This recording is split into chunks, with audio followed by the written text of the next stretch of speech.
Oh, how is it? Hi, Matt. I'm Jen. Nice to meet you. Good. How is my face for lighting? Okay.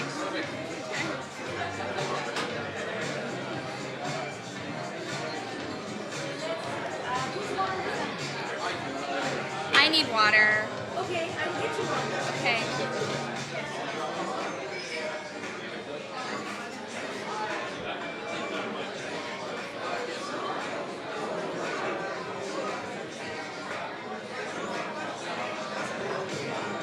Should we sit in the middle? I don't know. Center clear in the conversation. Yes.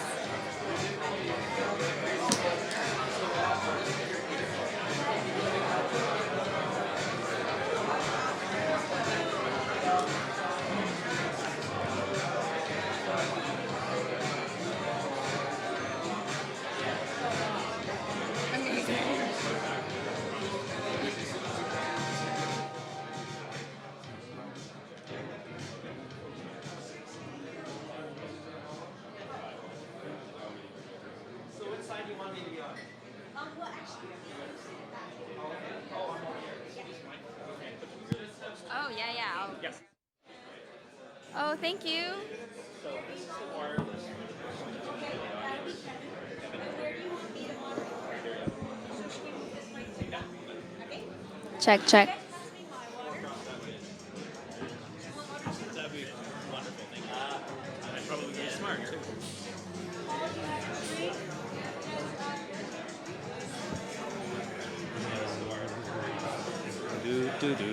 Do.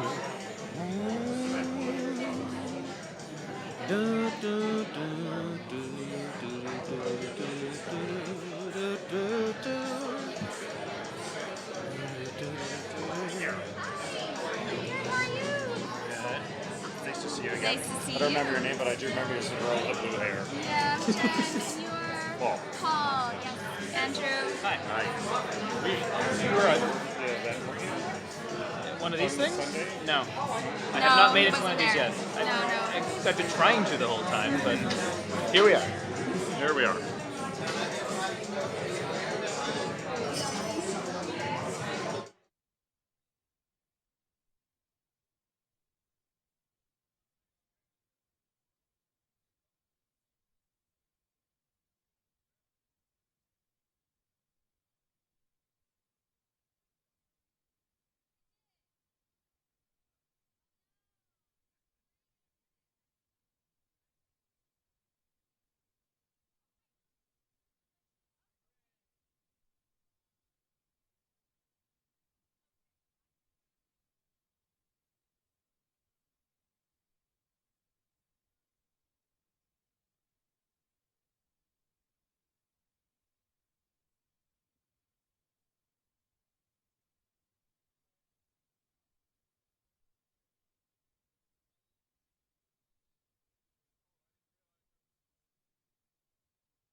idea, actually. We should do shots. Before I begin, may I just tell you all Oh, Thank you. Thank you. smile, baby, and you felt pretty Oh, thanks. Oh, you're the best.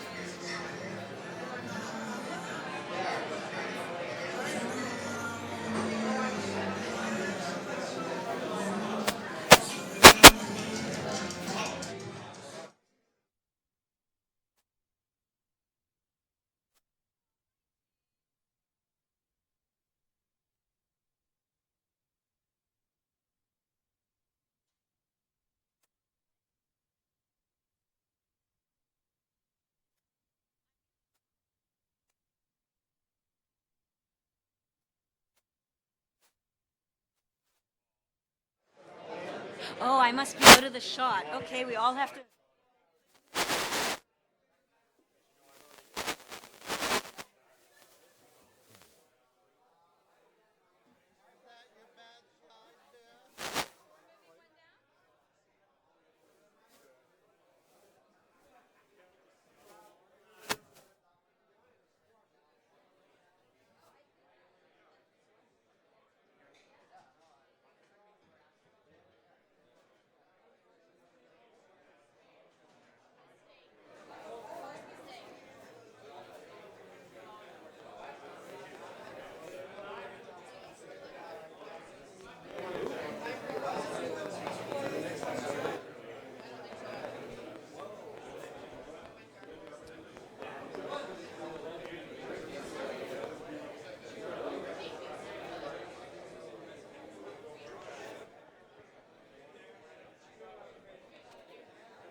We'll make it.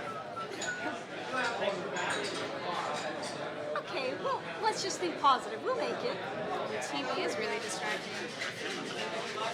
No. Is that a better Yeah. position for you? What's the matter, dear? Doesn't it fit up your backside? Turn Well, it over. they want me on the corner. Now you I listen don't to know me, you why dirty that. old woman. Oh, it's the light, isn't The it? light. It Oh, looked it's like I the was light. going That's into why the we light. had to move around. I don't know why they just don't pull the No. blinds down. Oh, is it the light? Oh, I guess so. Not I don't sure. know. I don't know how. I don't know.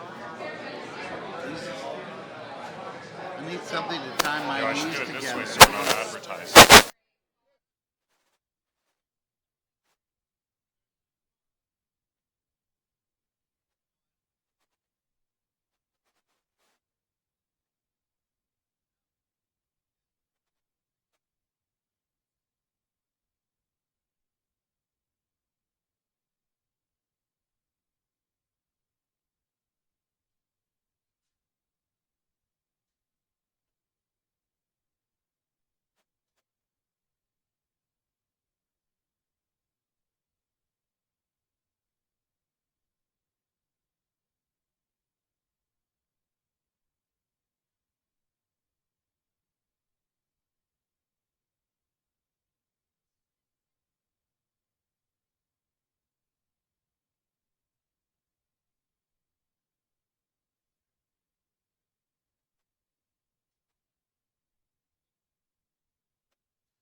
line about calling each other in rather than Yeah, I calling each other out. know. It's great. It's a great idea.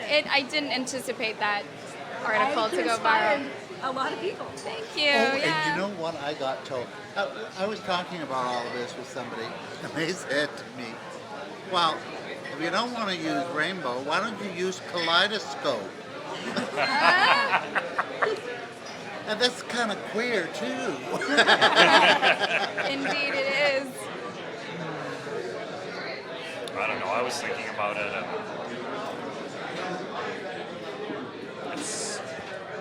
I'm not settled yet. To me, they're just words. It doesn't change how I feel about myself. Yeah. Well, if you haven't, it's like No, somebody called me everything a changed. Check, check. Check 1 2. Check 1 2. Check, check, check. Check 1 2. Check 1 2. Checking in the house. Checking some microphones. Being a distraction to Robin while she's trying to work. Check, check, check, check, check. I was driving in. There was Check, a check, big 1 2. sign, Check 1 2. previously Check 1 owned 2. vehicle. Yeah, we're getting feedback. But it's a nicer way of saying it. That's right. I don't think queer is a nicer way of saying it. Anyway. Unfortunately, we cannot patch the sound into the speakers in the bar, so if you can really speak as loud as you can. Oh, that's going to be. Yes. What was that, sorry? Got to shout. Oh, so for the local people to hear us? Yeah, because we can't patch it through with the speakers. Okay. Why can't Mona wants to do a number.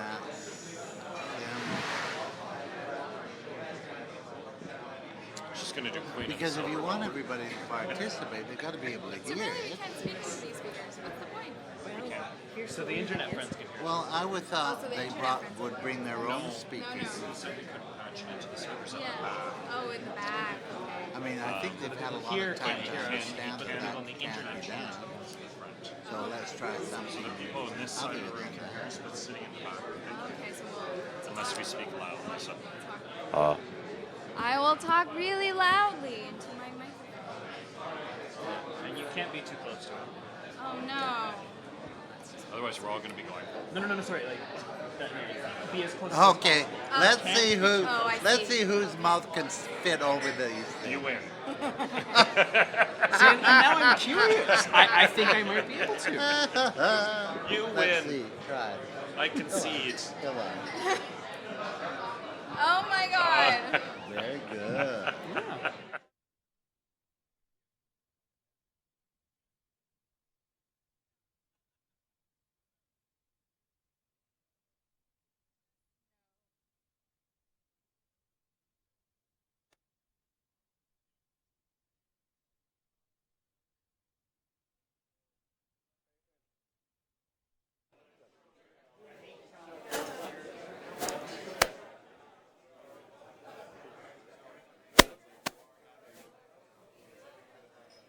So you're all going to be paying close attention to this because I'll be roaming around and offering you the mic to ask your questions of the panel, and you'll be ready.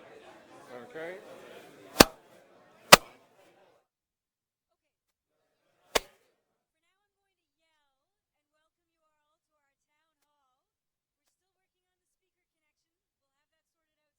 Told.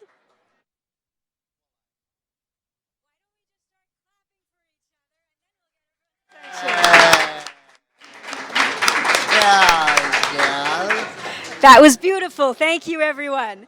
Welcome to Who's Queer Now, Extra's Town Hall on Identity. I'm so glad you're all here, and welcome to our live stream audience, who I'm hoping is tuning in across the country, and that means they can participate live in real time as well. So our format for tonight is that these are our lovely panelists. I will introduce them to you in just a moment. But first I want to welcome you all, welcome those in the Twitter world, and invite everyone to participate. I'll ask our panelists questions, and then we'll turn the floor over to you, and then we'll turn it back to them, and together we will explore the words that we use and why they matter. So let's get started. Are you gay? No. Are you queer? Yes. Does it matter? If I say the queer community, do you feel included? No. What about if I say the gay community? Does anyone feel left out? Yeah. Okay. Welcome to Who's Queer Now, where we're here to discuss these ideas together. This evening we're here to talk about the words we use to describe ourselves and why they matter. About a year ago, I began to notice a vocal thread of anger on our website, xtra.ca. A small group of gay men, although to be honest, I don't know how small or how large, but they were there, they're still there on our website, and they seem to feel left out when others use the word queer to describe our community. They seem to feel hurt and angry by a word that they feel was used to injure them many years ago, or not so many years ago, as the case may be. The question was then echoed here in Vancouver, though not as angrily. About a month ago, extra columnist Kevin Dale McKeown and I invited a group of 20 friends and strangers to consider this question together. They ended up having a beautiful, friendly, constructive discussion, and I'm hoping for a similar results tonight. Let me introduce our panelists. To my left, we have Empress 2 Mona Regina Lee, known to his friends as Reg Manning, one of our community's earliest activists. Next to Reg, we have Andrew Shoplin, who is the facilitator of YouthCo's empowerment program for young, gay, bisexual, and trans men. Next to Andrew, we have Jen Sung, who is the coordinator of Out in Schools, the educational outreach arm of the Vancouver Queer Film Festival. And at the end of the table, we have Paul Terrien, who is the founder of the Q Hall of Fame. So let me get started. I have a few questions for our panelists, and then I have many questions for you, and together, I hope we can have a great discussion tonight. Let me jump right in. Andrew, are you gay? Are you queer? What words do you use to describe yourself? Yes, I am. Both of those, and interestingly, gay is a more recent thing for me. When I first came out, it was the only word I had, and so that was what I went with, because it was close enough to what I was. But when I really started exploring who I was and my identity in my early 20s, I found the word queer. And when I put it on, all of a sudden I could move my shoulders around. It fit so much more comfortably in a way that I didn't know my identity could fit.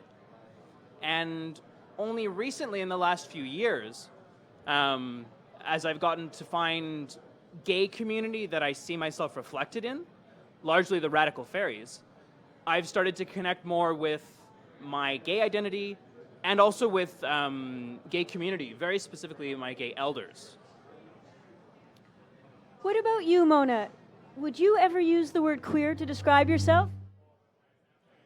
No, I would not use the word queer to describe myself, simply because I come from a time where the word queer was not a very nice word. You were called it in the school halls, you were called it out in the playgrounds. Nobody wanted to be associated with the queer. And so I associate that word with, well, it leaves a bad taste in my mouth. And I would not describe myself as queer. However, I don't know what I would describe myself as far as the community is concerned. A number of labels have fit me, such as drag queen, female impersonator, or how about faggot? And so I don't have an identity that can fall under one category. I would like that to happen, but to be part of the queer community, I don't think I want to go there. Jen, how about you? Hi. Are you part of the queer community? First of all, I want to make sure the sound is working okay. Can folks hear me? Can folks know? Okay, folks can't hear me very well. So I'm going to just press it against my lips so that people can hear me really, really well. I could do some impersonations here, maybe some interpretive dancing. I don't know how clean this mic is, but it's literally pressed against my lips right now. I do feel a part of the queer community, as well as the gay community, as well as the lesbian community. I think what's interesting is that it means so differently to so many different people that I enjoy the very nature of how open we can be with each other by having these kinds of conversations. So the very fact that we're gathered here today on unceded Coast Salish territories, home of the Musqueam, Squamish, Tsleil-Waututh nations, can we just acknowledge that this is where we're situated on right now? Yeah. So the fact that we're having this discussion is tremendous in this journey that we've come, and there has been a lot of discussions. So gratitude. Paul, can you tell us a bit about your journey as a gay man and the founder of the Q Hall of Fame? Maybe that was a little too deeply down my throat, sorry. Can everyone hear me now? How about now? Can you hear me now? Is that a bit better? I should follow Jen's lead and really speak into the mic. Is that a bit better? Oh, good. Okay, thank you. Thank you. So I was about to ask Paul to share a bit about his journey as a gay man and the founder of the Q Hall of Fame. Paul, I know that you had a tough time finding the right name for this Hall of Fame dedicated to our community's pioneers, and you settled on Q Hall of Fame. Tell us why. Well, there's no one, or there has not been one defining word in our community that really encompasses everyone. I mean, if you look at the moniker for our community, it's the LGBTQ2QQIA. I don't even remember them all, but I mean, you can't, realistically speaking, when you're trying to create an organization, you can't have this huge, long, it doesn't work. I never actually called it the Queer Hall of Fame. That was the media. We called it the Q Hall of Fame, and I don't, probably queer was in the background. There was no definitive solution. If I called it the LGBT Hall of Fame, who don't identify as LGB or T. So we used the term Q. As for, me personally, I've always identified first as Paul, as a human being. I'm a gay man in that I have same-sex relationships, but I prefer to think of myself as Paul who has same-sex relationships as opposed to being Paul who's gay or queer or, I don't want to be labeled.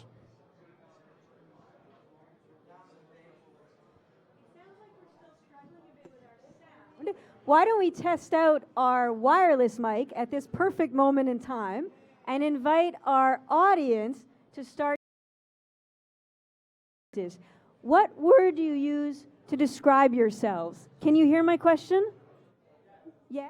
Hello.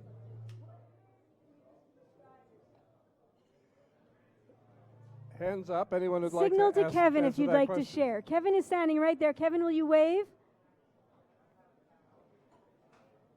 Who wants to jump in first and join our panelists in sharing their perspective?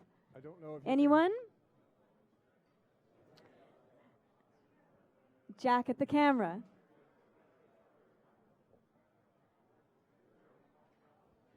I identify as just some guy. That's how I like to be called, just some. Thank you. No.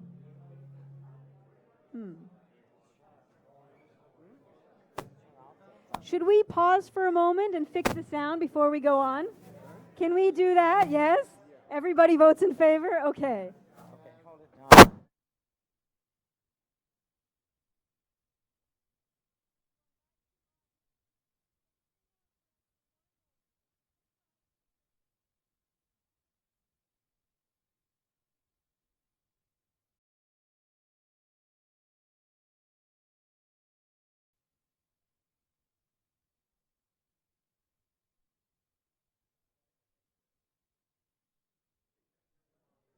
waiting for the tech people to let me know. Yeah. Yeah, but we can't explain it loudly over the people.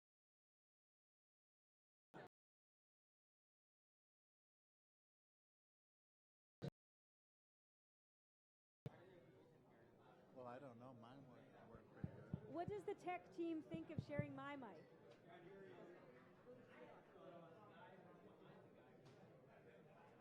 Can you use somebody else's mic?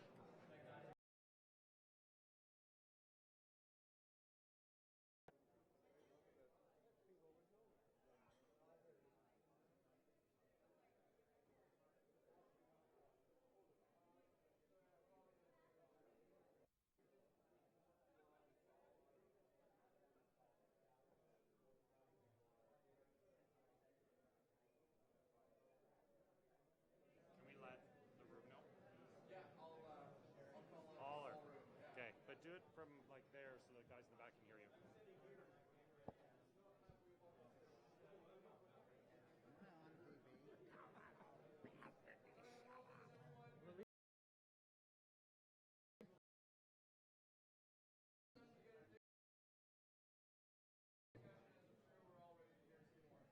I was here at 5:30. So were they. Why were they testing me? Doesn't make sense.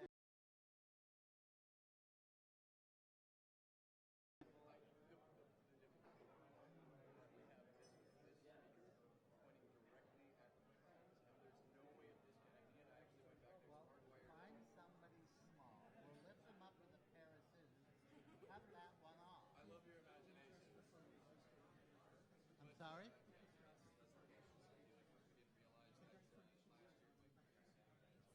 Oh no, do they?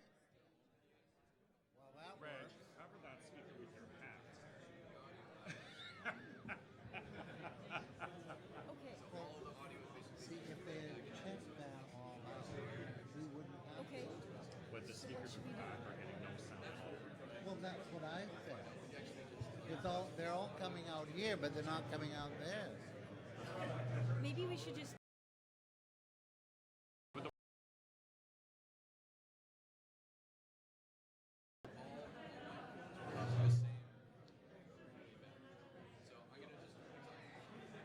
Are those back speakers working at all? Are the speakers in the back working at all? Hey, Ron. Yes. Can you hear me? How's that? So these ones are louder and those are quieter. Should we share mic? We almost should have set up back there.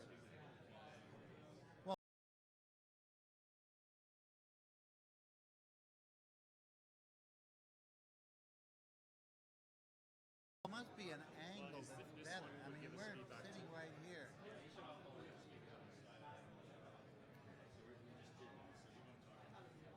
Okay. Should I test now? Yeah. Is that a little better? Hello?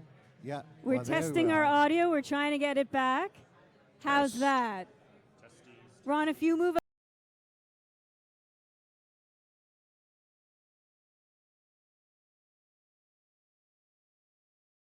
Because everybody's talking.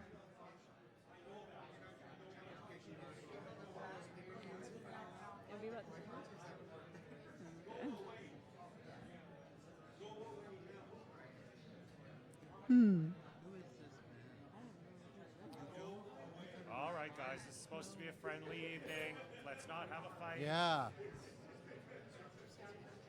Great. Showed in. Dude. Test.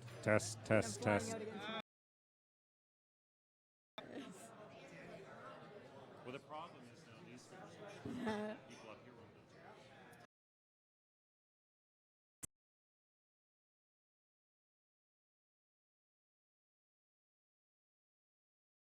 it. Hello, everybody. Oh, are we making? How's the sound, everyone? Wonderful. How's the sound now? Keeps turning it down and turning it up. And Let's turn that volume way up. Test. there. That's good. Can you hear us back there? No. Somebody, whoever Are we testing the mic? It up and down. Why don't they leave it up? But Like I said, because of the audio levels that are kind of directly to the mic, so it causes them to overload, and then so you have to ride the audio levels. That's why it goes up and down. And so that's unfortunately the problem that we're dealing with. I apologize. We're trying to find a happy solution because we all want this to happen. Maybe if we turn their speakers off. Mic check, check. 1, 2, 3. Can you hear me in the back? I don't see anyone looking. I'm talking into the mic. It's kind of sounding like maybe some people can hear me, but I don't know if people at the back can hear me. And I'm just going to keep making up stuff to say because he hasn't told me to stop talking yet. And this is really challenging to do. You'd be surprised. Is Andrew's mic better than mine? Can people hear him and not me?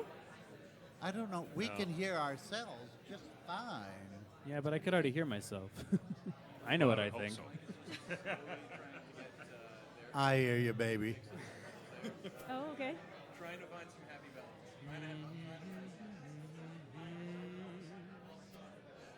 Meanwhile, my car is being towed away.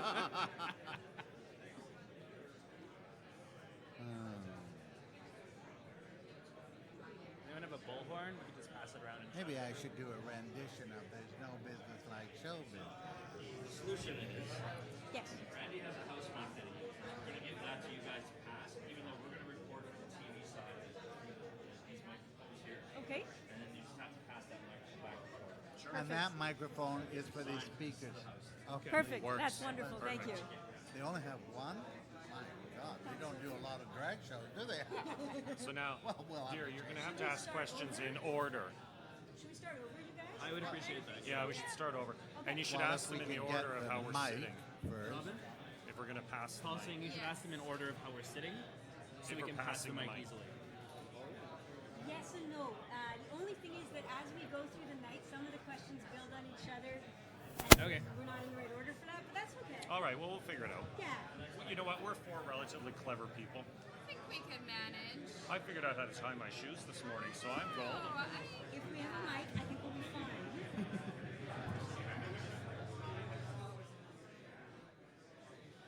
Well, then hurry up and do this, guys. You know what you're going to do? Do it. So Kevin's questions from the house are not going to be...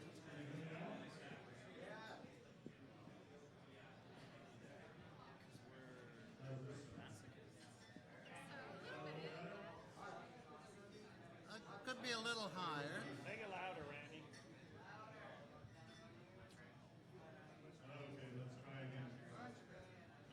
Thank you, Randy. Can people hear me now? Ah, wonderful. I'm getting a signal that we should make it a little bit louder. Is that right? Is it good now? Louder! Yay! Thank you so much for your patience, everyone. I was talking to the panel, and we're concerned that you heard pretty much nothing from our first round. So if we promise to be concise, and that means me, why don't we just start over, start fresh, so you all can hear us and join us fully? Wonderful. Thank you for your patience. Thanks again to the tech team for scrambling to fix it, and to Randy from the Fountainhead for always saving the day. My name is Robin Perel. I am the managing editor of Xtra in Vancouver. And it's not really a bad thing to get a second chance. I feel like I'll get my intro right this time. So welcome to Who's Queer Now, Xtra's Town Hall on Identity. So let's start again as if I never heard anyone's answer the first time. And since you never heard mine, this makes sense in my mind. Are you gay? Are you queer? Does it matter? If I say the queer community, does anybody feel left out? If I say the gay community, who feels included? Some people do? Okay. Welcome to our town hall. This evening we're here to talk about the words we use and why they matter. I don't know if anyone heard enough of my intro, so I'll give you a little bit of a taste of it. I'll tell you why we're here tonight, how the question first arose for me. I was watching our website about a year ago, watching the comments, on our articles on dailyextra.com, and I noticed a group of gay men, and I've called them a minority. I'm not actually sure how large or small a group they are, to be honest, but they're there, and they obviously feel angry and left out by the use of the word queer to describe our community. And so I wondered, who feels included? Who feels left behind? I thought it's probably not our intention as a community to leave some of us behind. I thought the time had come for us to have an open, constructive conversation together about the words we use and how they make us feel. So I brought together a panel, and I will introduce them again for you in just a moment. And I'll tell you a bit about tonight's format now that we can all hear each other. I'm getting a thumbs up, and I appreciate it so much. You'll let me know if you can't hear me. But here's our format. So I'm going to have questions for our panelists. I'm going to have questions for all of you. Our goal tonight is to share and to keep it friendly and constructive so that together we can have a conversation. And as we heard a few weeks ago, at the precursor to this town hall, we had invited a group of 20 friends and strangers, and the introduction offered to us that night was that we should hear each other with open minds and open hearts. And I loved it. It stuck with me. I hope we'll bring the same feeling tonight. So let me jump in and reintroduce our panelists. To my left is Empress 2, Mona Regina Lee, known to his friends as Reg Manning, one of our community's earliest activists. Next to Mona, we have Andrew Shopland. Andrew is the facilitator of YouthCo's empowerment program for young gay, bisexual, and trans men. Next to Andrew, we have Jen Sung, who is the coordinator of Out in Schools, the educational outreach arm of Vancouver's Queer Film Festival. And at the end of the table, we have Paul Terrien, who is the founder of the Q Hall of Fame. So let me jump right in.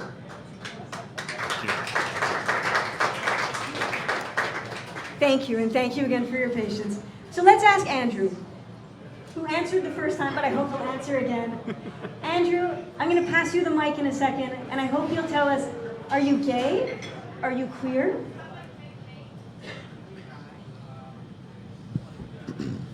Hi, again. So you can hear me now? Yeah. Wonderful. Okay.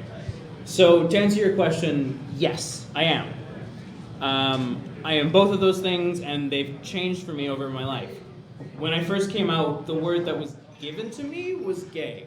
I was a guy, I liked guys, and that was the word I was given. That was my only real choice. But it never really felt like it fit completely. I didn't see myself in it, but I was told that I wasn't. In my early 20s, when I started to explore who I was, and fell in love with some folks that made me question, am I gay?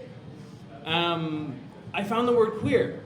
And when I put it on, all of a sudden I could move around in it. It fit comfortably. It felt like me, and the people I saw wearing it, they felt like me too. Only recently, in the last maybe 4 years, have I started to step more into my gay identity and into the gay community. Because I found gay men's community that I saw myself reflected in the Radical Fairies.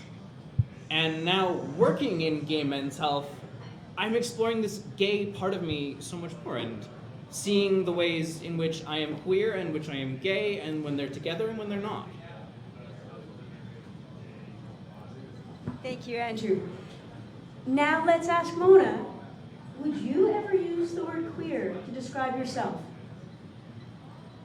No, to me, queer is a word that is derogatory, and people have used it on me in the past to bring me down.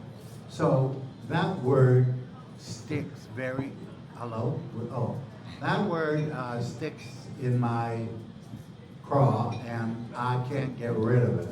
And the more the community uses the word queer, the more difficult I have in accepting it. When it was Pride last year, all of these different people, what is the problem? You're waving and there's a problem? No? Oh, yeah, we need these mics. Oh, I see, okay. We've been having microphone problems this evening, and as the evening goes on, I have changed my identity.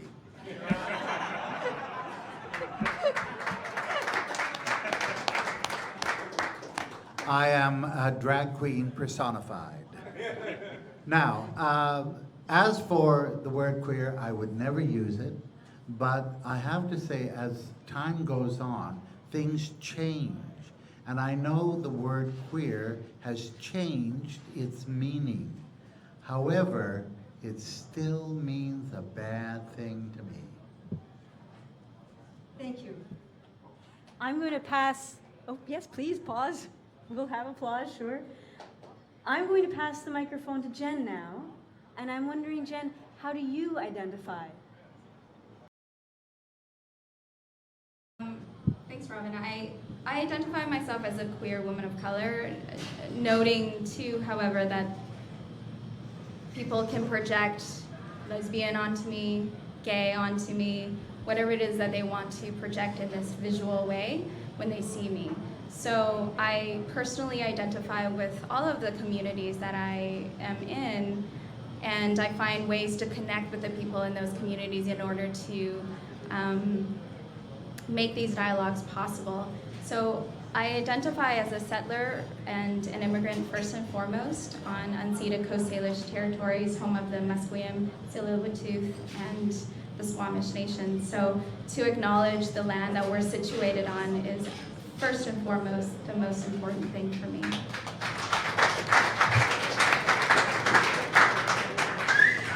And yes, I identify as a queer woman of color, so I don't know.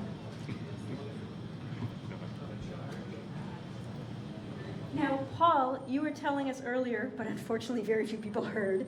So tell us again, as the founder of the Q Hall of Fame, you struggled to find the right name for this organization that you were starting to honor our community's pioneers.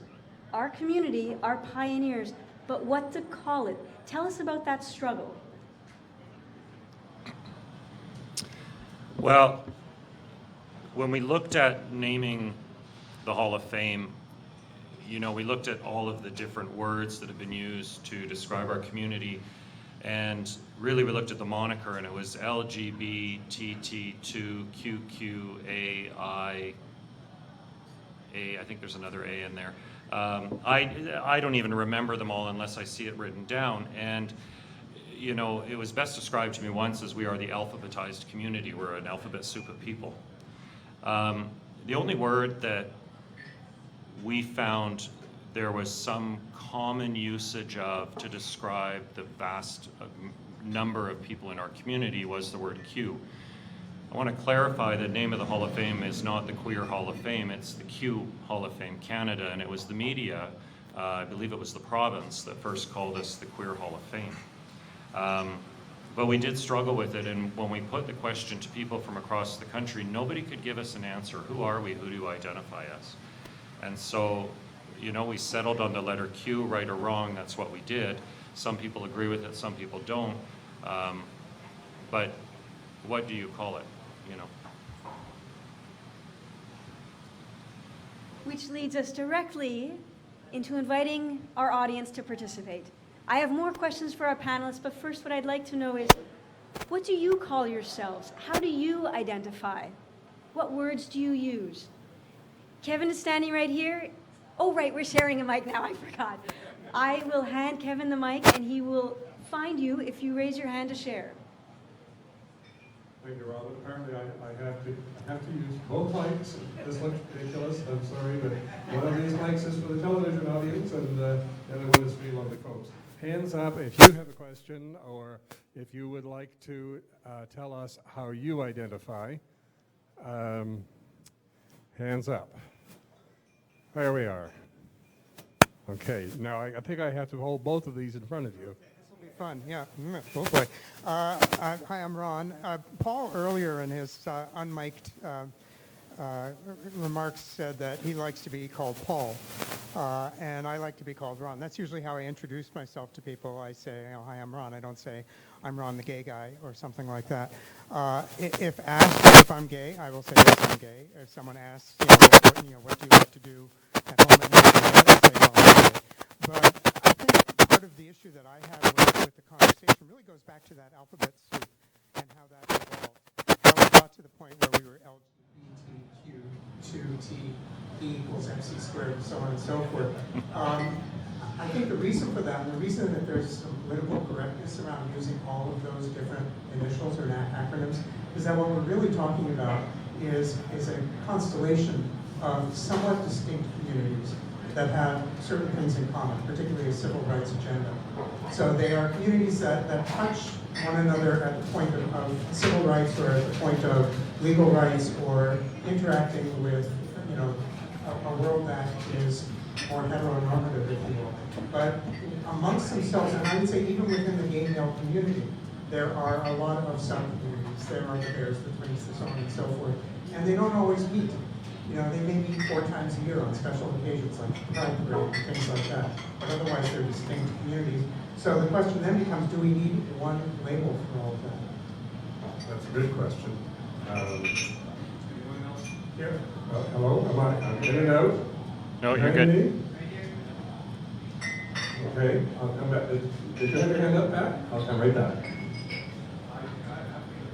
Just to tag on to what you're saying, I agree, in the sense that I think that we have to remember why these identities are being deployed.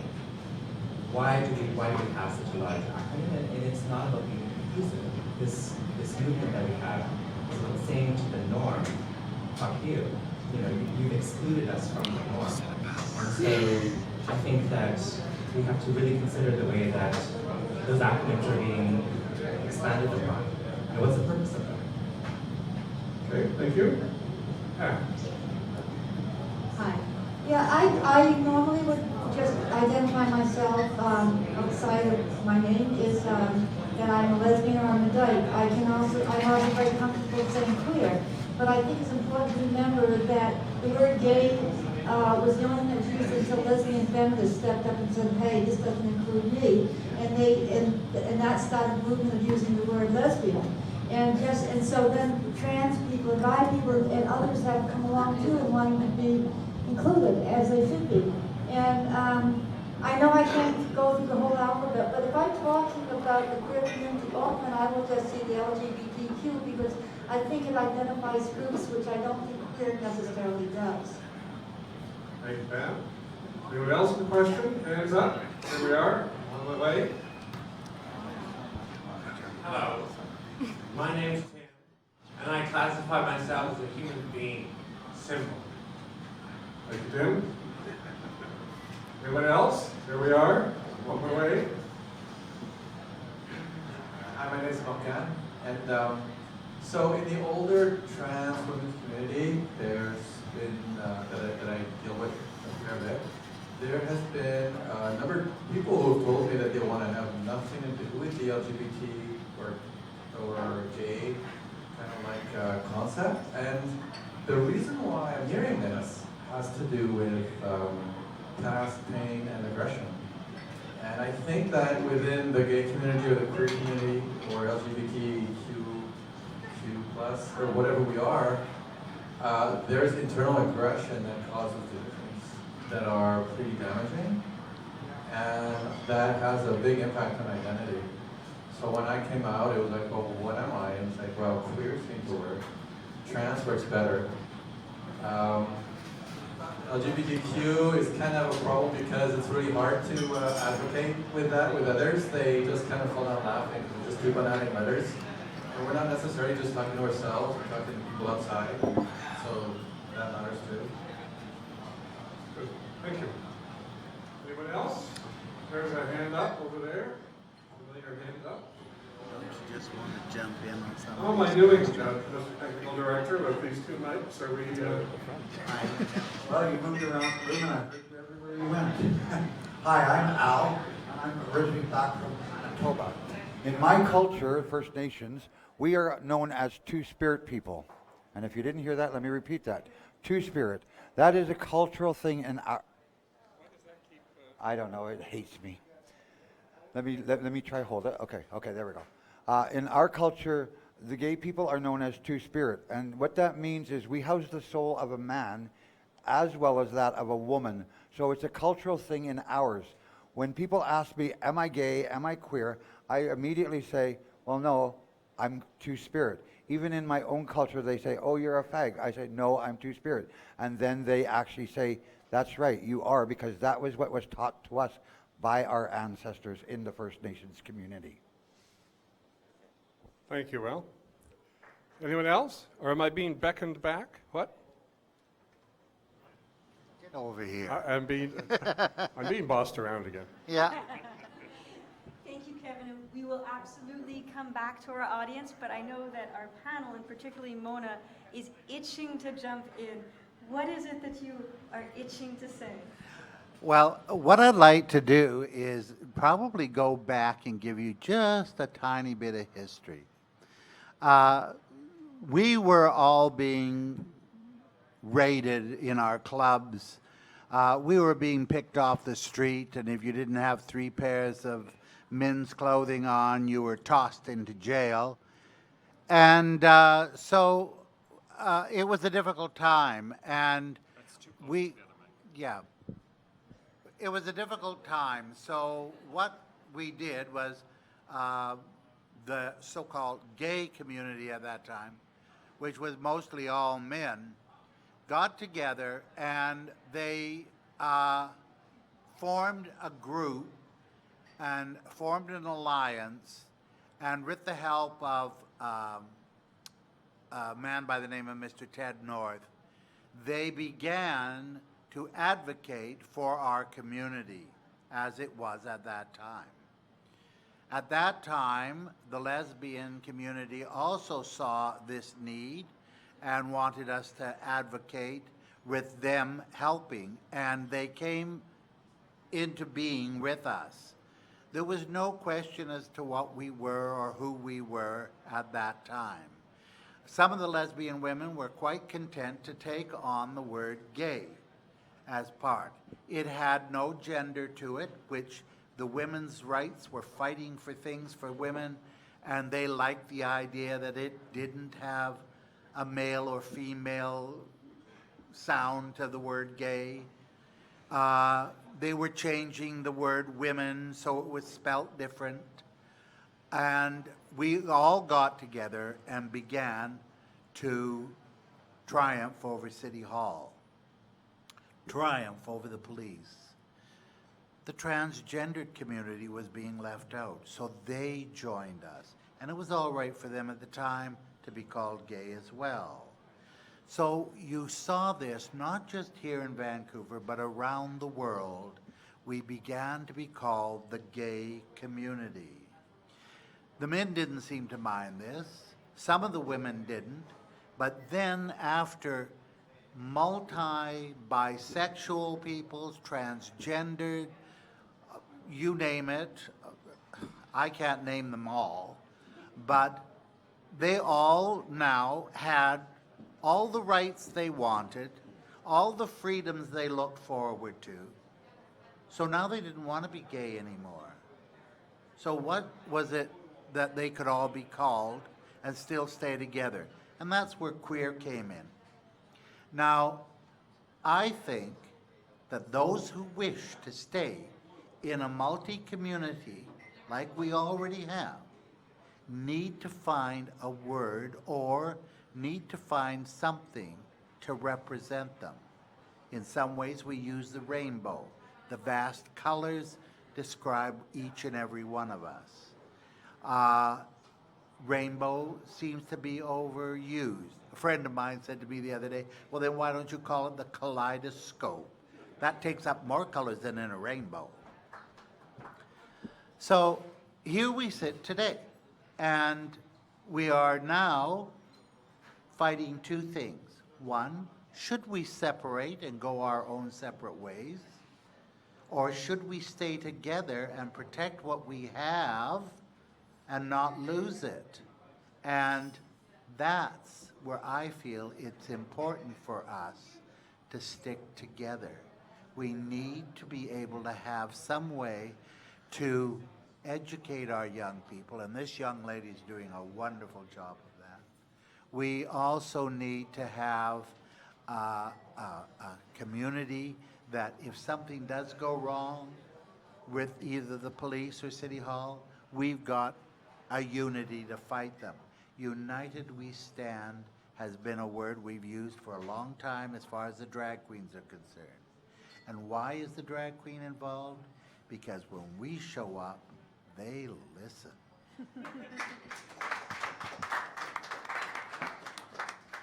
Well, let's ask Jen, because as Mona points out, Jen works with youth all the time. What word are you hearing used among the youth to describe themselves?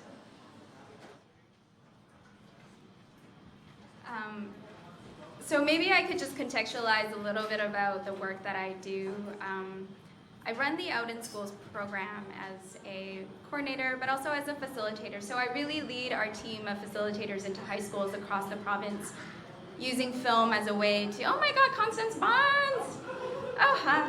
Sorry, I got really excited there. Okay, back to the conversation.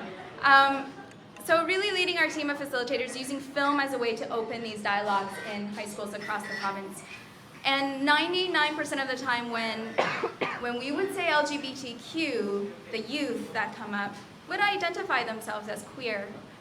And they use it strategically, they use it personally invested in, and they use it as a very politicized, activist way of reclaiming the word that which has been used so negatively. And I wonder too, if we could just take a moment, maybe, just to look around us, look at where we are. This is a bar space, it's a pub. I mean, don't get me wrong, I've spent a lot of formative years of my youth here, you know, drinking, and then going across the street to celebrities. So I definitely spent a huge chunk of my youth days here, but let's think about when we're talking about queerness and we're looking and examining this word, and if 99% of the youth that I encounter, at least through my presentations, identify as queer, well, where are they now? Are they here? And so I really want us to really think about who it is that we're inviting into this space to have these kind of open dialogues.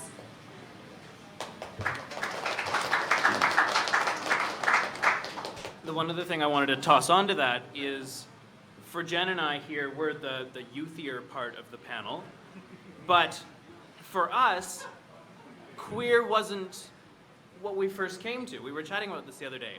I didn't find out about queer until my early 20s. And so in my youth work with empowerment, but also with Camp Out, the summer camp for queer, trans, and allied youth, there are like 14-year-olds running around being like, oh yeah, I'm queer. I had no idea that was even an option or a thing when I was 14. And so they have a completely new conversation that's happening. And it'd be really wonderful to hear what's going on with them, because queer is something I eventually got to, and they're starting there. They've got a huge head start on even us. Now I'm hoping, we are live streaming tonight, so I'm hoping that the youth are tweeting at us. Nico is signaling that we have some tweets, so let's hear what the people watching us live have to say. We have to use both mics again. Remember, we don't have to use both mics with the panel. Hi, I'm watching the Twitter right now, and the first question that people are talking about is actually for you, Robin. Xtra still call itself a gay and lesbian paper?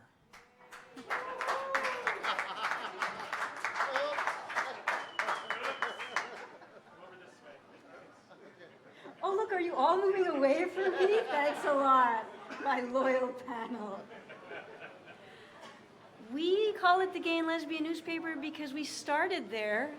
Our history, I guess, parallels a lot of the history that Mona has shared with us. And we've stuck to our original identity. let me ask the people in the room, would you like to see something different on that? This is a conversation. Let's have that conversation. Hands up for anyone who wants to answer that question or pose one of their own. All right, I'm going to have to... My voice is loud enough, you'll probably hear me across the room. My first name is Rick, and I actually think change is good. I believe in what they call moving forward. It's something that the Board of Directors for Vancouver Pride decided to do. We always believe in moving forward. And then I think this would be a great way of showing the community support by moving forward by changing the name. Anyone else? Hands up. Hands up. I'm not seeing any hands up. Am I missing anybody? All right, coming back to Robin, following my instructions. There we go.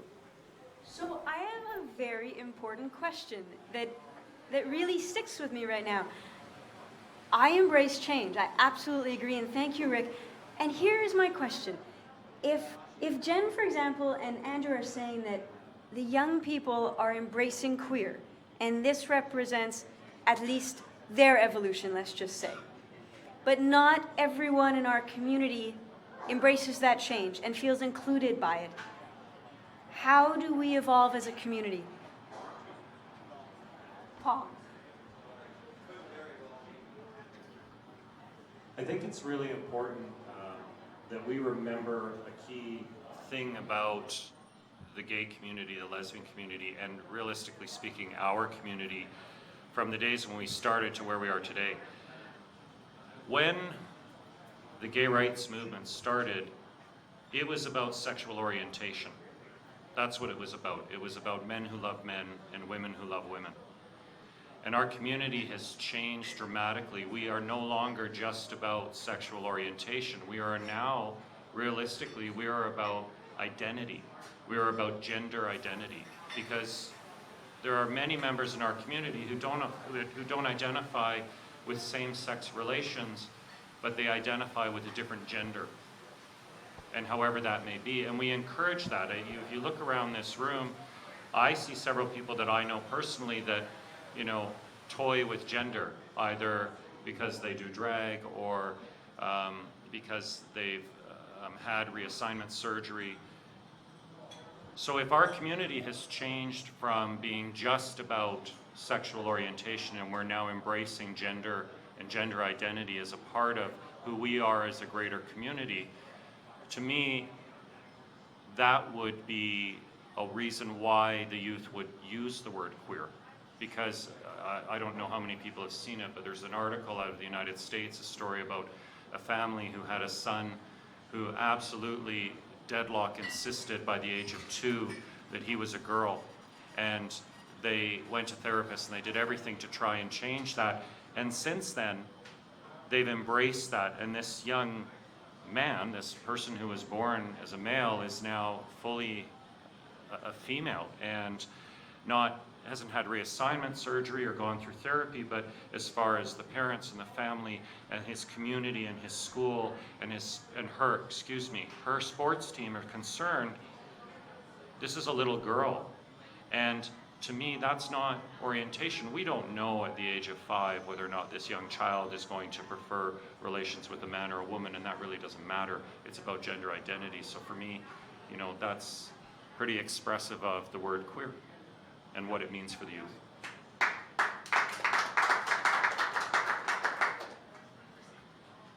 So I think we should share the question. The question we're asking is, how do we evolve? How do we evolve with the members of our community who, for very good reason perhaps, hate the word queer, or at least feel that that's not the word they want to use to describe themselves, and the members of our community who embrace the word queer and feel that it better describes the community they feel a part of? How do we move forward together? Let's throw that open. Comments, questions? Come on, folks. We're live from the fountainhead. Let's get our hands up.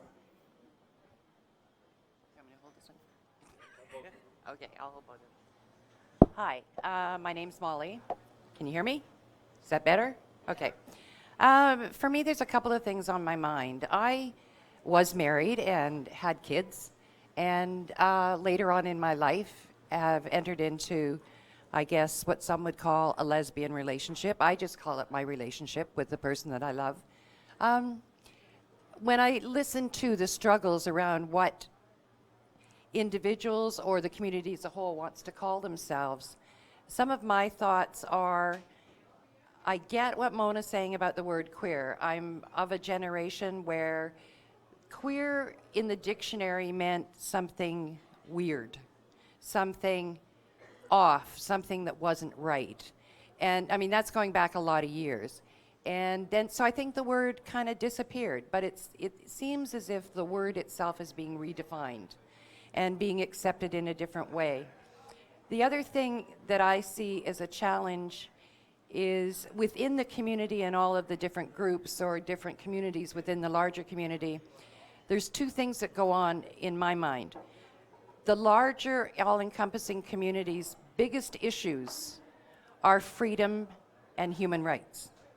And I think the only way that we've been able to achieve and will continue to achieve significant movement in human rights and freedom for all, for whatever expression they want to be able to have, we have to be a cohesive community. We will never get to the point where we are accepted for who we are and not singled out and separated unless we can have a cohesive approach to our human rights. I also understand, though, that each smaller group within the larger community might have a need to identify in some other way, to be recognized for who they are in some special way. And I think that's fine. I think the bigger issue is how do we identify ourselves as a community as a whole? And if queer is becoming a more accepted word and isn't still conjuring up in people's minds the old definition of the word, and it works for the majority, I see it as an all-encompassing word.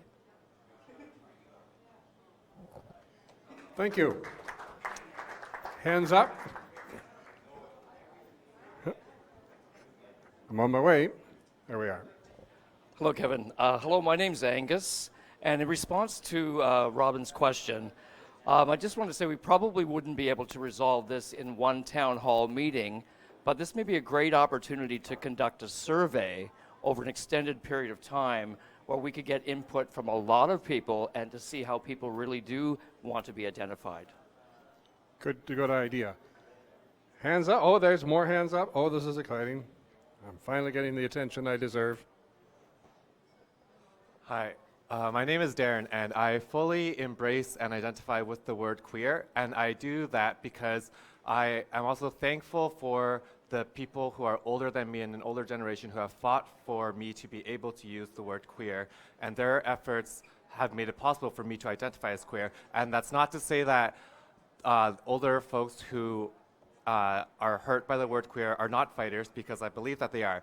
But to answer the question about how can we grow as a community, especially with considering youth in mind, I think that we should learn from what our older generation has done for us, and that is they have fought for us to be able to use these words to describe ourselves. And so if we, as older people in the community, continue to fight for youth to be able to have more options to express themselves, then in the future, we would have a more vibrant community, I believe. Thank you. Anybody else at this table? No? You sure? Okay, hands up. Am I missing any hand? There's more hands up over there. But I'm getting my workout this evening. Pat, did I see your hand up? Well, if we're talking about what extras should call themselves, personally I don't care, because we know who they represent, and it is the queer community, it's the LGBT community, it's gays, lesbians, blah, blah, blah. So it doesn't matter to me, personally. What I really think is needed to be is respect within the community. So if I choose to say, I put on an event called Bold Older Lesbians and Dykes, that's who it's for. And I don't want to have to apologize for saying it. That doesn't mean that there can't be other events for other people in the community, in the LGBT community. But you know, for women my age, these are the words that we lived by. This was our identity, and we want to come together, and that's just the way it is. And I honor everybody else here who wants to come together as a trans person, a you know, it doesn't matter.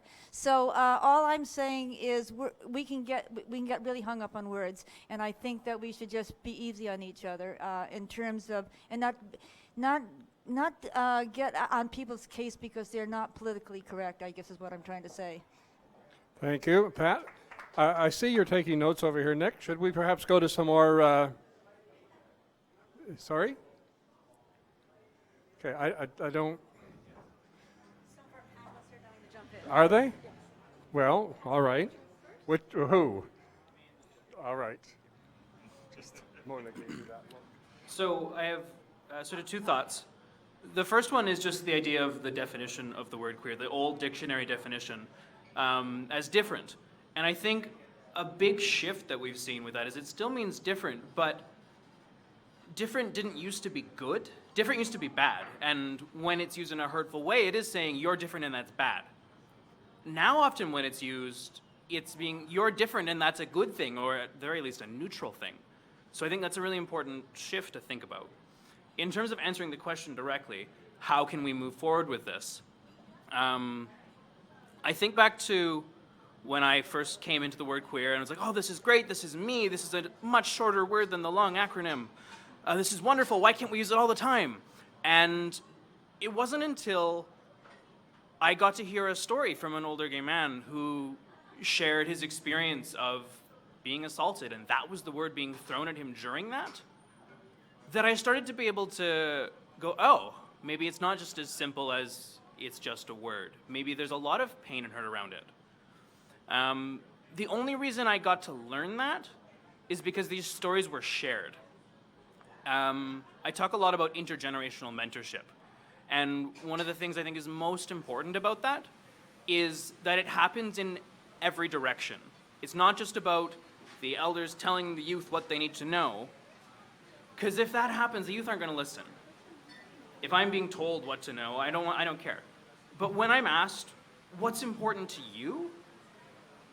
And then we can both share where we're coming from, that's the most valuable mentorship I've ever gotten, because I know that I am valued as well. And so to start this conversation with youth, we have to ask them what they want, and we have to create spaces where we can share this really important history, because it's not in the curriculum yet.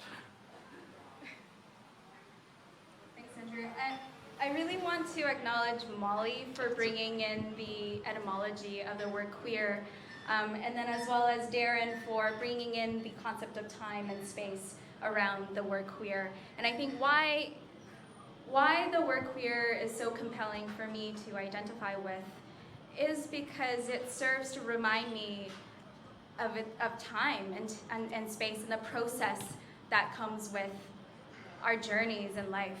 So when I came out, I identified as a lesbian, and then I moved on to gay, and sometimes I switched back and forth, and then I found queer, and I thought, well, maybe this is a little bit more open for me, but I didn't want to not acknowledge the work that my elders did before me, who went through crisis and an epidemic that killed off so many of our families and loved ones and partners and lovers. So queer then acknowledges that time, it acknowledges that struggle. It still serves to remind us of when it was used. When I read Oscar Wilde and I see the word queer, I'm like, wow, this is used and understood so differently then and now. But as Andrew was saying, when we think about difference and the other, or the queer as odd, right? It's something that which is odd. To me, I find that compelling. I like oddness, I like difference, and I enjoy the tensions that are created when we're not cohesive, when there's, you know, a panel of amazing and incredible people who come from different approaches and navigations of life, and the tensions that are created. That is the space that I'm most passionate about. Not cohesion. I think how fun would it be if we all just sat here and agreed with one another about everything? How amazing would this world be if we all just agreed on the same thing. I think we can all agree on safety and acceptance and love. But when we hear youth voices, youth are important because they serve to remind us that we were fighting the fight when we were young. They're just fighting it in a different way. They're fighting it with their own terms. They're fighting it with their own ability to understand this world. Just like when we were young, we were fighting. Just like when you were young, you were fighting. We all wanted to fuck the man over. We all wanted to screw the system, right? Oh, that was an assumption. I don't know if that was rhetoric or an assumption. Was that rhetorical or an assumption? So I'd like to think that youth, by very definition of the word youth, you're fighting something. You're fighting to change, right? You're fighting to change so that your life can be better. We're all just kind of doing it differently. Just one thing. Oh.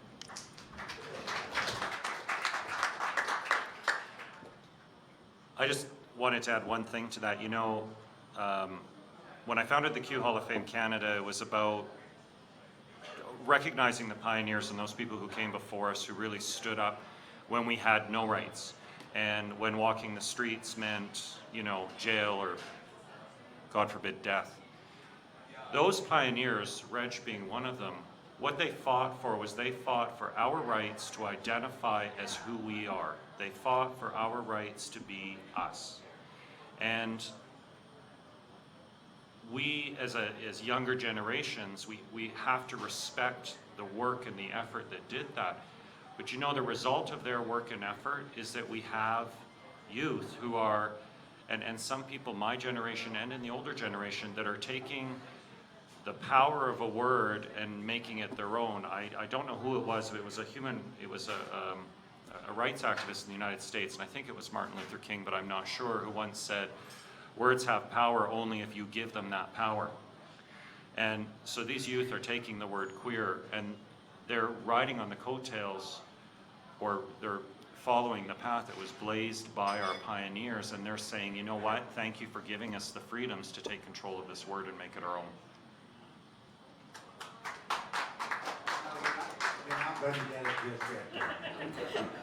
I've been listening to all these lovely people talk. And as far as labels are concerned, in case anybody wants to know, I'm married to an Oriental man, and I'm a rice queen. Now, we talk about how we want to be known. Do you really think that the rest of the world thinks it's wonderful that we're queers? I think the rest of the world think of as queer as being odd and different. I don't think the rest of the world is going to embrace us because we're all queers. Now, it's very nice to take old words and make them our own. So why don't we just call ourselves the Ku Klux Klan? The rest of the community around us would love us for that, wouldn't they? So there's something to think about. We're going to be opening up a new community center. It's going to be servicing everybody who feels they need a place to belong. What do you want us to call that community center? Think about that, and maybe Kevin can ask some of you that question. I think that does bring us to an excellent question, because as I sit here and as I love our panel for bringing forward such important points about the importance of sharing, the importance of genuine conversation, the importance of actually hearing each other, the importance of making room to value very different experiences from different generations, the possibility of having more than one term. But I have to ask, if we make room to respect different terms, which I'm perfectly fine with myself, do we lose something as a community? Do we need a shared term to present ourselves, for example, to ourselves, to find each other, to name our infrastructure perhaps? What do people think? Do we need a shared term?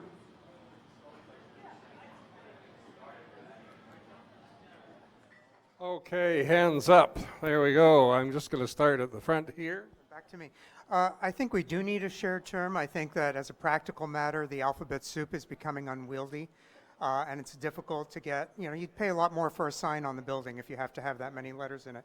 But I think also, I'm really glad to hear what Mona/Reg said, because I was sitting here thinking and feeling exactly the same thing. I'm reminded of a debate that went on in the gay male community about a year ago when Adam Dreddy was doing his Fag Fridays events, which were very nice events, and he was trying to own the word. And there was all this back and forth, and initially I was on the side of the people who said, yeah, let's own the word, let's take that back from the oppressors and all that. And then I heard a very heartfelt lament from a friend of mine who had been gay bashed, who had had his shoulder dislocated, and who had had the word fag shouted at him while they were doing that. And that's where the hurt comes in. And I think, I would beg to differ with people who say, well, the youth can now own this word and take it back from those people. Because the fact of the matter is, there are a whole lot of people here for whom the word queer and some of the other epithets like that don't evoke a sense of pride, don't evoke a sense of we have overcome. They evoke a memory of very painful experiences. And there are a lot of words out there that have been applied to a lot of groups, that are negative, derogatory words. And, you will sometimes see those groups use those words to label themselves internally, almost as an inside joke, but you would never see them accept them as labels for other people to use in describing them because of that resonance, that history of hate that was associated with those words. So I think it's important to think in terms of, what do we want to call ourselves? Fine, but let's remember that this label that we're talking about is also about what do we want other people to call us. And if we're saying call us a word that you've always associated with hatred and with derision toward us, and we give you our blessing to do that, I'm not sure we're doing ourselves a big favor. Thank you. Al, I think you had your hand up. Just a couple of quick points here. I really appreciate the panel's point of view, but I do want to point out what I am hearing. I can agree with to a certain point. Just to extend further from what I'm hearing on the word queer and how the youth are valuing that. Remember, yesteryear, when Reg was young, they called themselves gays and lesbians. Now we want to change that to queer. Now, 25, 30 years from now, are we going to then change the word queer to something else? And then the queer people of today who value the word say, no, that's what we agreed upon, we can't change? It doesn't make sense as to why we're tackling one word. To me, and I'm going to express this, I think I expressed this once in a group, you guys are like family to me. You're my family. You're not queer, you're not gay, you're not anything individually. I consider you guys my family. That's important to me. Thank you, Al. Hands up, other hands up. Here we got. I'd just like to say that it's amazing how quickly you can change your opinion. I came here tonight to support the word queer for those people who want to identify as being queer, and particularly with the young people. If the young people are happy being called queer, then I think that that's great. However, when Mona mentions about the center, I would hate to say that I'm going down to the queer center. Wouldn't that sound strange? If we have a community and we say we're going down to the queer center, just think of what John Q. Public is going to think of us. I don't like that. Thank you. More hands up. Oh, you're going to make me work for it. High confidence. All right. I'm coming. I'll be right back to you. I see one. Hello. So I am somebody who identifies mostly as queer, and I do so because I'm kind of anti-binaries. And I don't know if we already talked about binaries because I came in late, but I don't believe that there are binaries. We're all on a spectrum, and I feel like gay and lesbian, homosexual, heterosexual, it sets up a false dichotomy that doesn't actually exist. And it disappears a lot of the people that locate them somewhere along that binary or outside of it. And I really feel it, especially disappears our trans folks, as well as our two-spirited and our asexual, community. So, I mean, maybe queer isn't the perfect term. I myself like rainbow glitter unicorns, but it's kind of long, or whatever we want to call ourselves. But this is obviously a very important debate, and it shouldn't be easy, and it can't be packaged up, and it should be complicated and messy. So I really appreciate that. Thanks. Thank you. And going back this way. I understand the discussion about the terms, but you keep talking about the future. Unfortunately, I think we shouldn't be having this discussion here because it's all about the youth. I think the youth should be involved, and we should be in a bar where the youth are not allowed. Simple. Thank you. Thank you. More hands up? Oh, there's, all right, let me do it from over here.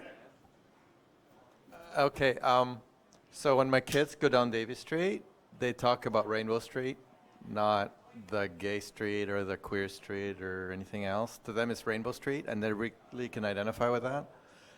I noticed that you guys, or everybody here, is really worried about the terms themselves, and that makes sense. I wouldn't want somebody to use terms to discuss me that have been used to hurt others. But, for example, there's been all this discussion about the use of the word tranny, right? That people use it freely and ignore that the transgender community says, that's pretty nasty to us. Yet the greater LGBT community often says, we like that word. We're going to use it because it's funny. So maybe I totally respect that nobody should have words used on them that hurt them. And we also have history, which is interesting and important. Maybe we should just kind of come up with an inclusive word that doesn't exclude others that we haven't thought about already. So, LG and then LGB and LGBTQ and so on, is a limiting term. It talks about a specific set of people, which seems to be always growing. So why not just kind of like come up with a term that includes everybody that's not, everybody that has to come out, basically, right? Great, thank you. Do you think we could talk the city into renaming Davie Street, Rainbow Street? I really like that. Have you got your hand up, Constance? Okay. Thank you very much. Oh, look, you're coming at me with those things. You're coming at me with them. Ooh, he's coming at me. This is really interesting, and I'm just going to relate this to, actually, I was just having a discussion with my friend here on the way over, is myself. And I am always wondering that politically correct. Am I black? Am I colored? Am I Negro? Am I African Canadian? Am I African American? And it's interesting because what we're talking about here is the youth. Now, back in my day, the word nigger was used all the time. It was eeny, meeny, miny, mo, catch a nigger by the toe. Now, the fight that my mother, who's white, and my father, who was black, had every day at the school to make sure that the kids we weren't called nigger, is now, with the youth, okay to say. So we battled not to be called that. There's days that I like to look at myself as a woman, period. I'm a woman, and that's it. But it's interesting. I mean, I hear the word KKK or Ku Klux Klan, and I'm like, no, please, because my dad was from the South. And that, again, brings back the point. As much as we fight as a people to get away from the history, to refresh, to renew, to look at what works, we now have a huge industry of rappers that drop the N-bomb all the time. Nigger is okay, it's cool. I have kids that use it like it's no tomorrow. They're like, yeah, Mom. They don't respect, to a certain extent, the civil rights movement. They don't respect the Martin Luther Kings, the Malcolm X's, the Angela Davises, the people that got out that were hosed down, that couldn't use a fountain, that couldn't use the washrooms. Vancouver Park Board just passed 72 recommendations for transgender bathrooms at every single community center and every single facility. Of course, we didn't have the issues that the Vancouver School Board is going through. We had an amazing amount of people that came out in support. So I think what I'm saying is, I don't know that there is any one answer. It's very, here we are on Coast Salish territory. So you're looking at your First Nations, your Coast Salish, it's always a discussion. And I think as much as we try and come up with tonight or within these discussions, some rounded, acceptable, respected word, you mark my words, 20 years from now, they're going to be having the same discussion, and they're not going to be acceptable to whatever us folks, I mean, I'm in my mid-50s, whatever we kind of decide here between the youth and the people that are fighting that fight, there's going to be another generation that comes along and goes, hell no. This is what we want. Excellent point. Thank you, Constance. I've got another hand up over here. I'm watching my moderator to see if I'm being reeled in. Hi, I would describe myself gay mainly because that was the vernacular back when I came out, but I'm actually comfortable with queer too, mainly because I'm actually very different. And I'm a science teacher, and I tell my students that it's okay to be different. In fact, that's an advantage. If you look at innovation, if you look at biodiversity, if you look at diversified financial portfolios, being different. Look at Steve Jobs, how different he was. You know, he took calligraphy. And so, and that's why we have fonts. So that's an advantage. But remember that language changes over time. Even the word gay, you know, when people say that's so gay, you're getting beaten up and you're being called gay. Don't confuse the word, I think, the word being a sort of I guess a mean kind of sort of verbal weapon, as opposed to there's telling you what or who you are, which is, I think, okay. And if you know, being Chinese, for example, I mean, when I was in elementary school, yes, there was a lot of racism verbally. There was racism, and so, okay, am I going to hate the word Chinese? No, that's part of who I am, and I have to accept that. So, so I think you have to realize that words are very fluid, just like names. You know, you can have nicknames, you can change your name because you're married, you can be a radical fairy and have a different name. So there's a lot of fluidity and diversity in our world now, and I think that's a good thing. Thank you. More hands up. Oh, why are they always at the other end of the room? Okay, next. My English so, I speak Spanish, but I have one question. Do you think about gay regulation in some countries, for example, Brazil, Argentina, Uruguay, about this topic? Do you think about new regulation in Argentina, Uruguay, Colombia?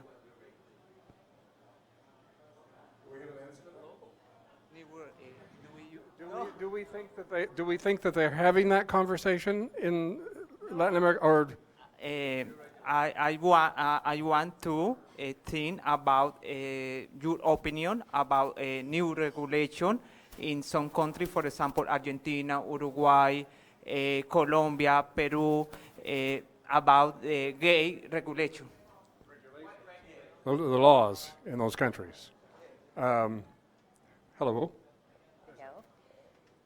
You really do have fun with those, don't you? Just a couple of things. I'd like to comment about a request for, I think he's asking if we can influence regulations in some other countries. Yeah, which speaks directly to a comment that I wanted to make about my previous comment about cohesiveness in the broad community. I don't mean eliminating differences and not celebrating differences, but I think if cohesiveness isn't the right word, we have to have a common understanding of who and what we are in all shapes and forms when we're fighting for our rights. And the reason that I believe that is still incredibly important is we can lose our rights tomorrow, guys. And it happens one state to the other, day after day in the States and in countries all over the world. And I don't think that we can sit here and say we've won the battle and we don't have to still be together enough as a community when it comes to our rights and freedoms to be able to speak as the larger community and not a fractured one. That's really what I meant. For everybody to identify as they need to personally, absolutely, you have to be able to do that. I don't know how much Canada can influence South America, but who knows? Thank you. Any more hands up? Hands up? No? Oh, okay. I think we have some questions from the Twitter feed. Yeah, back to Twitter. This isn't really a question, but it's all everyone's talking about on Twitter right now, so I thought I'd bring it up. People on Twitter want to say that it seems a bit rich that people would take offense to the word queer when we've just been using words like Oriental and Rice Queen and Ku Klux Klan, and can we please talk about that on the panel? Okay, I was waiting for someone to bring that up. Had a bit of a trifecta, and then Constance weighed in with the N-word, and so it's all on the table now. Do I bring this back here? Well, I can certainly pass the mic around, but I do want to let people know that we are now at time. It is 8 p.m. This was supposed to be the point at which we stop, but Randy from the Fountainhead has generously given us an extra 15 minutes due to our sound problems, which our tech team solved for us. So we have a little more time. I was hoping, though, Paul would like to weigh in on that. Okay, and then if you could pass the mic back so we can start our conclusion, that would be great. I just wanted to clarify that my comment in regards to the youth taking ownership of that word, that's a personal thing for them. We fought for the rights to identify however we want to individually, and we fought for equal human rights. And as a very dear friend of mine and Ted and many people in this room, Ted North, once said to me, this isn't about gay rights, it's about human rights, because first and foremost we are human beings. How we choose to personally identify is up to us. He hated the word queer. So, you know, the youth don't have a right to force the word queer on them, but we don't, as older people, we don't have the right to tell them they can't use that word to identify themselves personally either. We live in Canada. This is a democracy. We have the right to identify how we want. We have the right to make our own choices, and we have the right to live with those choices and how they define us. I would just like to answer the questions that came on Twitter. Because of the words I used them purposely because I felt that you all have heard them before and you all know how offensive they are. And I wanted you to understand how offensive I find the word queer. The other thing that I would like to say to Molly is that people fighting to keep what we already have is a very important subject and deserves a whole night of its own. I talked to some youth after a show which had to do with the history of drag queens in Vancouver, and they were all excited because they heard from me some of the history. And I said, well, now you've got the history, what are you going to do about it? Because do you know that it can be taken away tomorrow? So you people are going to have to be even more vigilant than we were.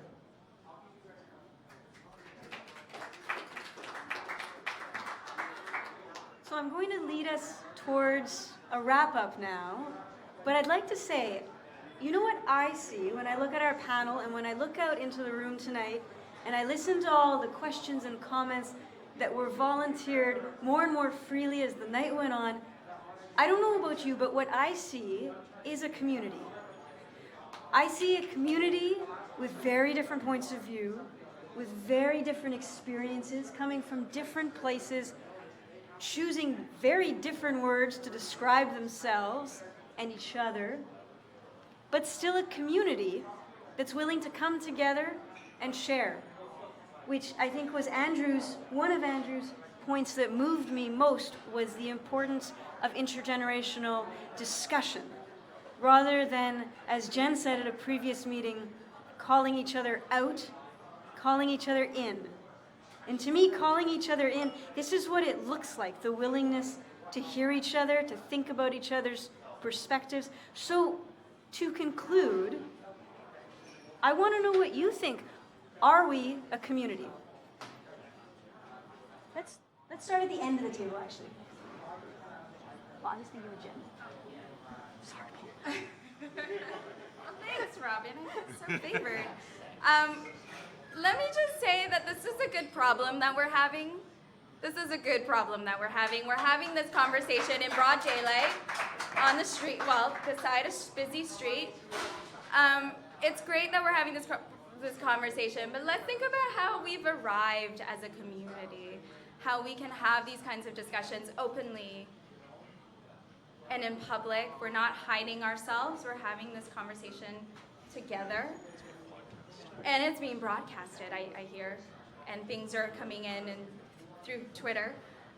So I think what's interesting is that how these modes of, well, how mobile we are now, and that's a privilege that we enjoy. But the freedoms that we fought, or the freedoms that my elders have fought, think about the freedoms that we're, and the openness and the acceptance that we're experiencing right now. Whatever it is, wherever we are right now, it is always, always at the backs of somebody else. It is always at the backs of another group, of another marginalized community. I am forever reaping the benefits of colonization, and so is everyone else here. And sometimes youth, queer youth, LGBT youth, do take these rights for granted because this is all they've ever known. So it's, do you know what I mean here, what I'm talking about? I'm not, like there's no preaching around here. I think that we're all just kind of living our lives and trying to navigate this really, really challenging life to the best of our ability, working together. And sometimes the daily reality is really freaking hard. And we forget our elders, we forget our past, we forget all the folks that have fought for us, for where we are. And so this panel serves as a reminder, these words that we're examining serves as a reminder of why we're gathered here today talking about these words. And I just want to leave it at that, at a point of celebration, because it's celebratory that we're doing this right now.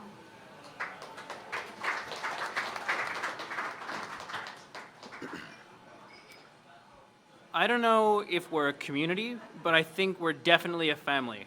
I thought your suggestion that we're a family was very apt, because family and friends are not the same thing. As the queer community, we can definitely know that. But we have some sort of weird connection. We're related by blood, or we're told we're all part of the same community. And so we have an opportunity to interact with each other. And there are definitely family members of mine that I really care about, and I share a lot of values and experience. And then there are family members of mine that I don't have shared values with, and we have very different experiences, but we have something connecting us for some reason. And I think maybe we put a bit too much pressure on family just for family's sake, but at the same time, it's also an opportunity. There's these random people who live in other places, like who don't live right downtown or don't live in Vancouver, who might actually listen to me talk about this queer stuff. In this queer family, in this not queer family, there's these other people in the room who we might not have anything in common, but we all gathered to listen to each other about this thing. So I think that's a really exciting opportunity. Thank you.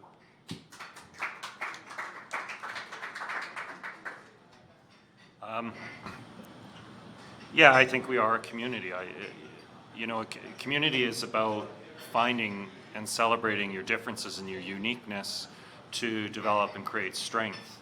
And from community, you find safety, you find safe haven, you find commonality, and you are afforded the opportunity to enrich your life. So are we a community? Yes.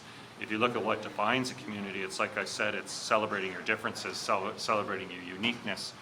And just to, before I came here tonight, I looked up the word queer because I wanted to see if the definition had changed. And interestingly enough, Webster's dictionary has added a definition of the word queer, and it's not gay or same-sex, it's the word unique.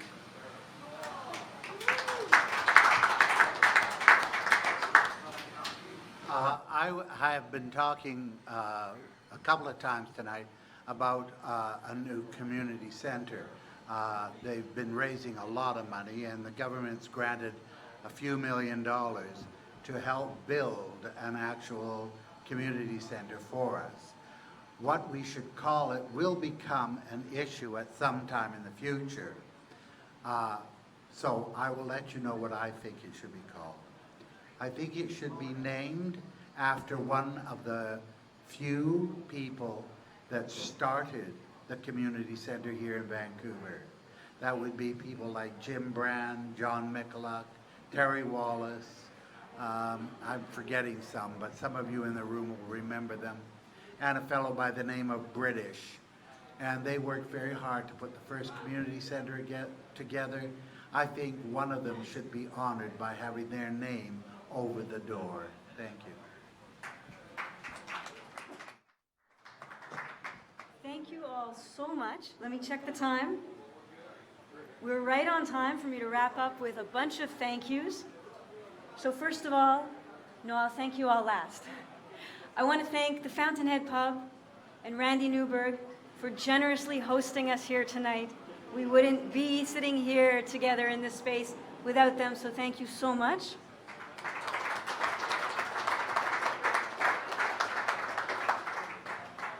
I want to thank Mike and the whole Shaw community programming team for bringing us the cameras and the opportunity to stream it live so our viewers who couldn't be here in person tonight, including the youth and across the country, could also watch us in real time and participate.